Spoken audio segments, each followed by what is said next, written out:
Hi guys, welcome back to my YouTube channel the SAP study. हम पढ़ रहे थे राजस्थान में लोक देवियों के बारे में। उसी सीरीज को आगे बढ़ाते हैं और अब हम पढ़ते हैं केला देवी के बारे में। चलिए शुरू करते हैं।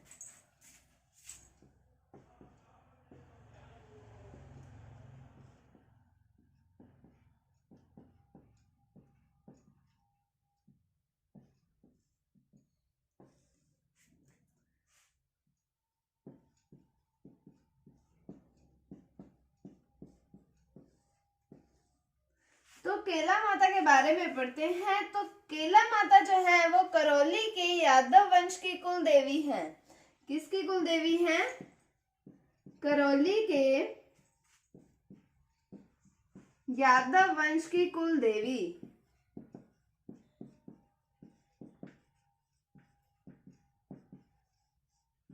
अब हम बात करें इनके मुख्य मंदिर की, तो इनका मुख्य मंदिर है करौली में त्रिकुट पहाड़ी पर।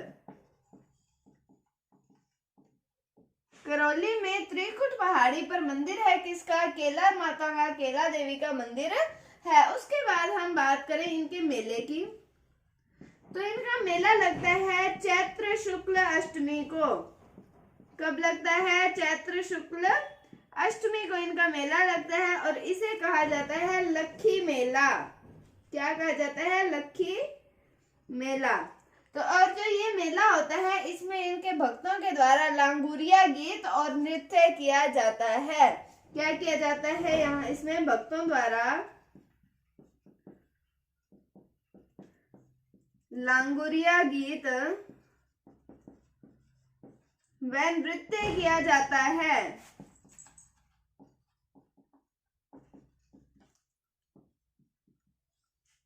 तो हम बात कर रहे हैं केला माता की। तो करौली के यादव वंश की कुल देवी है कौन? केला माता। उसके बाद में इनके मुख्य मंदिर की बात की हमने। करौली में त्रिकुट पहाड़ी पर इनका मुख्य मंदिर है। फिर हमने बात की कि इनका मेला लगता है चैत्र शुक्ल अष्टमी को और इसमें भक्तों के द्वारा लांगुरिया गीत व नृत्य किया जाता है। अब हम बढ़ते हैं इनके बारे में आगे कि इन्हें माना जाता है अंजनी माता का अवतार।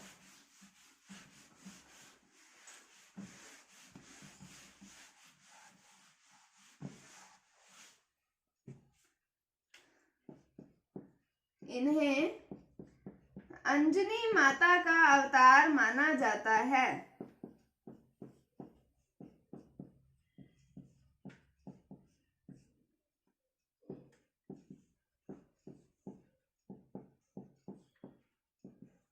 अब हम बात करें कि इनके मंदिर के सामने बोहरा भगत की जो छतरी बनी हुई है और वहां पर तंत्र विद्या से बच्चों का इलाज किया जाता है। मतलब इनका जो मंदिर है उसके सामने एक बोहरा भक्त थे, उनकी छतरी बनी हुई है और वहां पर तंत्र विद्या से बच्चों का इलाज किया जाता है। इनके मंदिर के सामने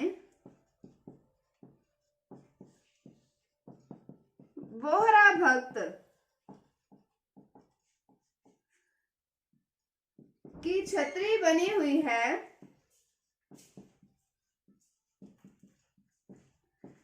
जहां तंत्र विद्या से बच्चों का इलाज किया जाता है।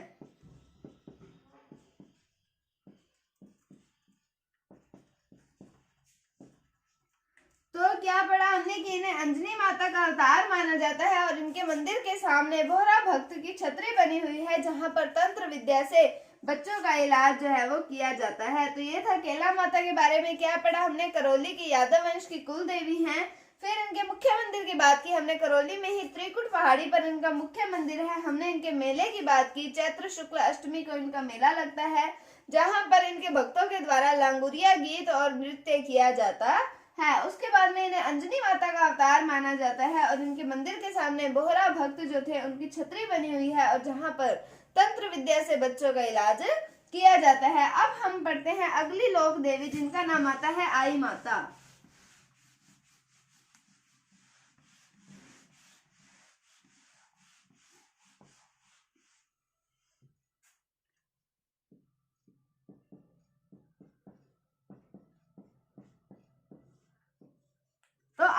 माता की बात करते हैं तो सिरवी जाति की कुल देवी कौन सी है? आई माता।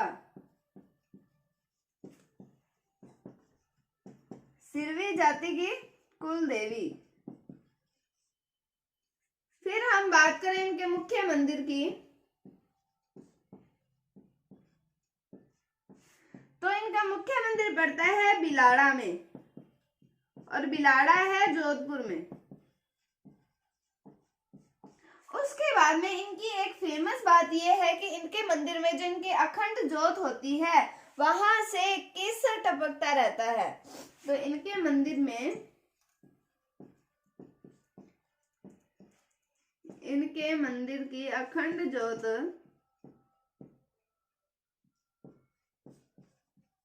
अखंड ज्योति से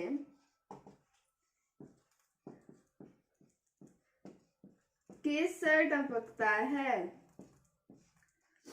क्या है कि सिरवी जाति की कुल देवी है कौन सी? आई माता। फिर इनके मुख्य मंदिर की बात की, बिलाड़ा जोधपुर में इनका मुख्य मंदिर है, और इनकी जो अखंड ज्योति होती है उससे केसर टपकता है। किसके बारे में पढ़ रहे हैं हम? आई माता के बारे में। फिर हम बात करते हैं कि ये रामदेव जी की शिष्या थी।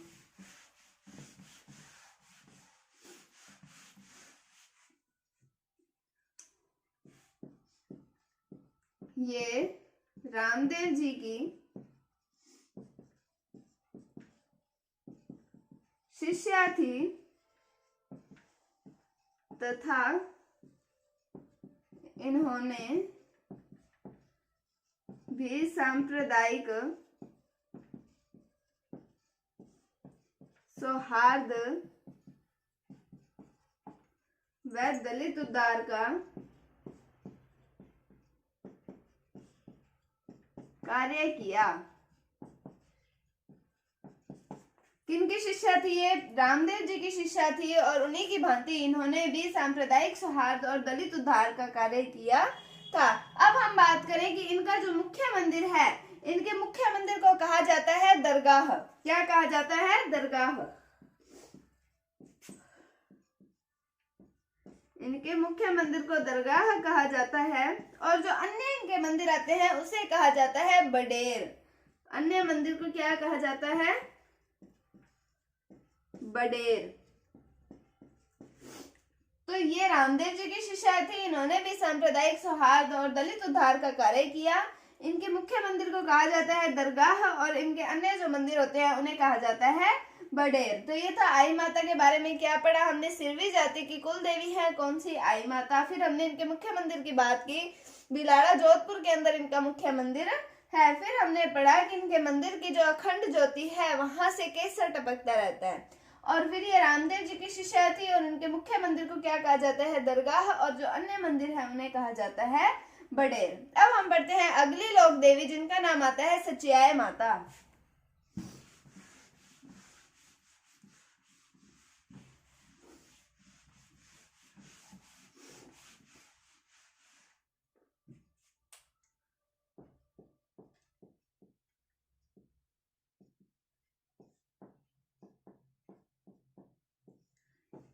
ये ओसवाल जाति की कुल देवी थी। किनकी कुल देवी है? ओसवालों की कुल देवी।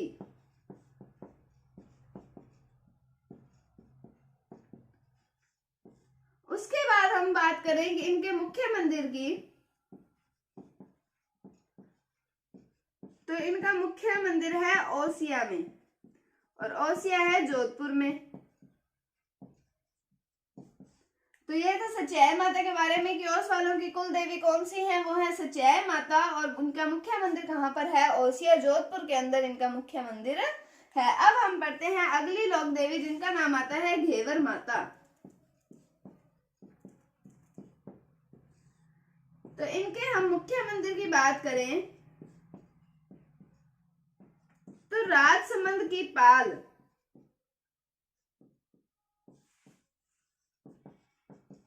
राजसमंद के पाल पर बना हुआ है इनका मुख्य मंदिर, और जो ये पाल है उसकी नींव का पत्थर भी कहा जाता है कि घेवर माता के द्वारा ही रखा गया था।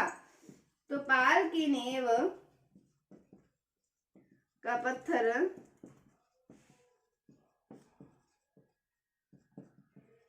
इन्होंने ही रखा था। तो मंदिर कहाँ पर है? इनका मुख्य मंदिर राजसमंद की पाल पर इनका मुख्य मंदिर बना हुआ है, और पाल की जो नींव का पत्थर है वो भी इन्हीं के द्वारा रखा गया था, ऐसा माना जाता है। अब हम बढ़ते हैं अगली माता, अगली लोक देवी की बात करते हैं, जिनका नाम आता है स्वांगिया माता।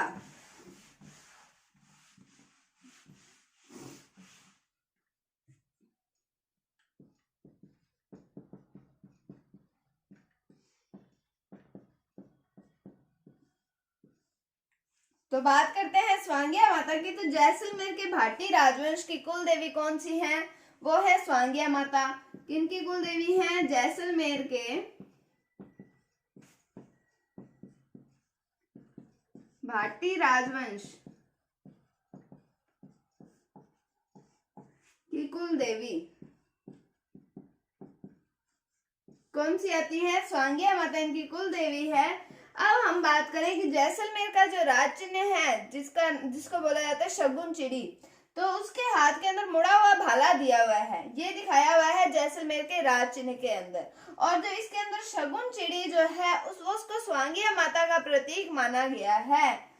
तो हम ये कह सकते हैं कि जैसलमेर के